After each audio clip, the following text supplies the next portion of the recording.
ছাত্রদের আপনার ইউনিভার্সিটিতে যে ঘটনাগুলো ঘটছে, আমি এটাকে বিচ্ছিন্ন ঘটনা মনে করি না। যেটাকে বলা হয় যে মব লিঞ্চিংয়ের ব্যাপারটা আর কি, তাই না, এটা বিচ্ছিন্ন মনে করি না।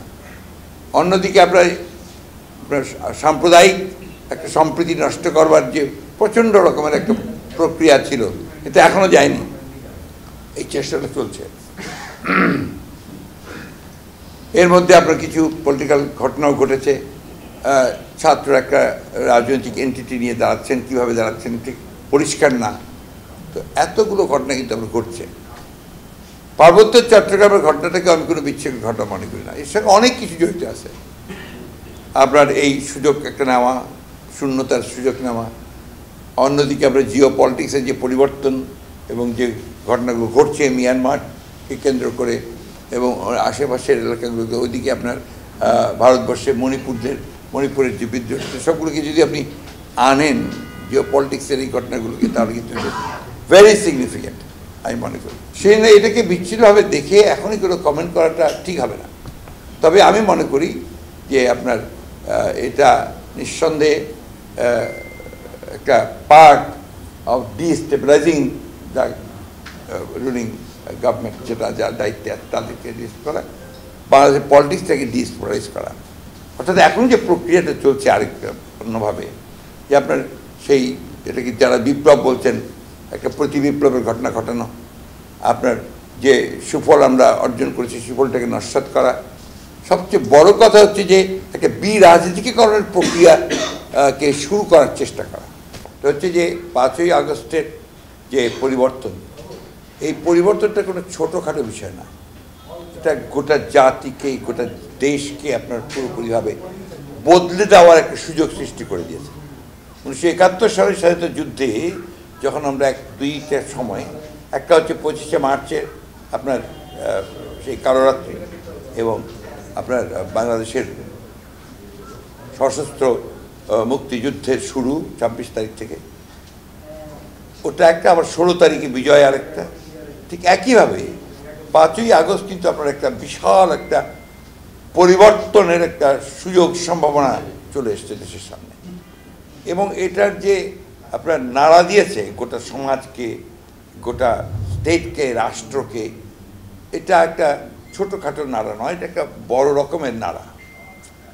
এবং দেখেন এটা হচ্ছে যে প্রায় 17-18 বছর একটা একেবারেই একটা আপনার রেজিমেন্টেড গভর্নমেন্ট, একটা কর্তৃত্ববাদী সরকার, তাদের রাষ্ট্রকে পুরোপুরি নিয়ন্ত্রণে নেওয়া, রাষ্ট্রের সমস্ত প্রতিষ্ঠানগুলোকে ভেঙে দেওয়া, রাষ্ট্রের গণতন্ত্রের যে মূল যে বিষয়গুলি, স্তম্ভগুলো ছিল, সেগুলোকে ভেঙে দেওয়া, এক সোজা কথায় একটা পুরোপুরি একটা ফ্যাসিবাদী শাসন চালু করার ঘটনাটা ছিল। সেই ক্ষেত্রে দীর্ঘদিনের আন্দোলন হয়েছে, নির্যাতন হয়েছে, নিপীড়ন হয়েছে, এরপরে আপনার ছাত্র জনতার অভ্যুত্থানের মধ্য দিয়ে একটা পরিবর্তন হয়েছে।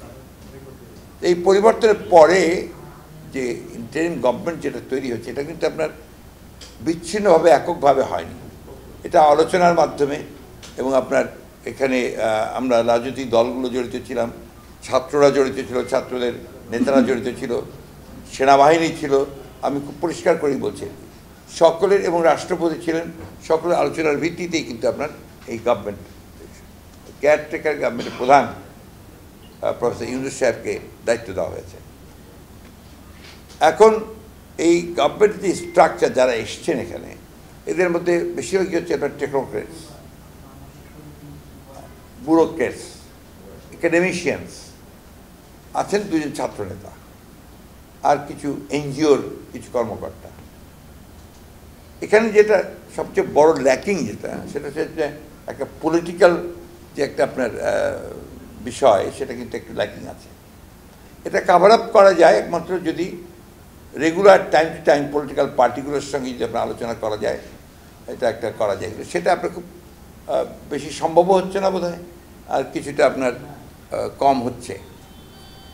বিষয়টা তো পলিটিক্যাল 100%, তাই না? পরিবর্তনটা পলিটিক্যাল, এর দীর্ঘ আন্দোলনটা পলিটিক্যাল, এর state itself is a political entity, তাই না? তো এখন সেই ক্ষেত্রে ওই জায়গাটা যদি ল্যাকিং হয়, তাহলে আপনার নিঃসন্দেহে কিছু পলিটিক্যাল গ্যাপ থেকে যেতে পারে। আর আমাদের দেশে আপনার এই ধরনের পরিবর্তনের পরে যেটা হয়, আগে হয়েছে সব দেশেই হতে হয়, একটা আপনার গভর্নেন্সে একটা সমস্যা দেখা দেয়, আপনার বিভিন্ন যে স্টেক হোল্ডার্স আছে তাদের মধ্যে সমস্যা দেখা দেয়, সুযোগ সন্ধানীদের মধ্যে একটা সুযোগ ব্যাপারে আসে, কেউ আপনার সেগুলোকে সুযোগ দিতে চান, এবং বাংলাদেশের কালচারের মধ্যে এটা আছে যে তদবির অসংখ্যভাবে বেড়ে যায়, সবাই তখন নতুন গভর্নমেন্টের কাছাকাছি যেতে চায় আপনার। এটা একটা বড় সমস্যা, কিন্তু যে কারণে আমি কথাগুলো বলছি।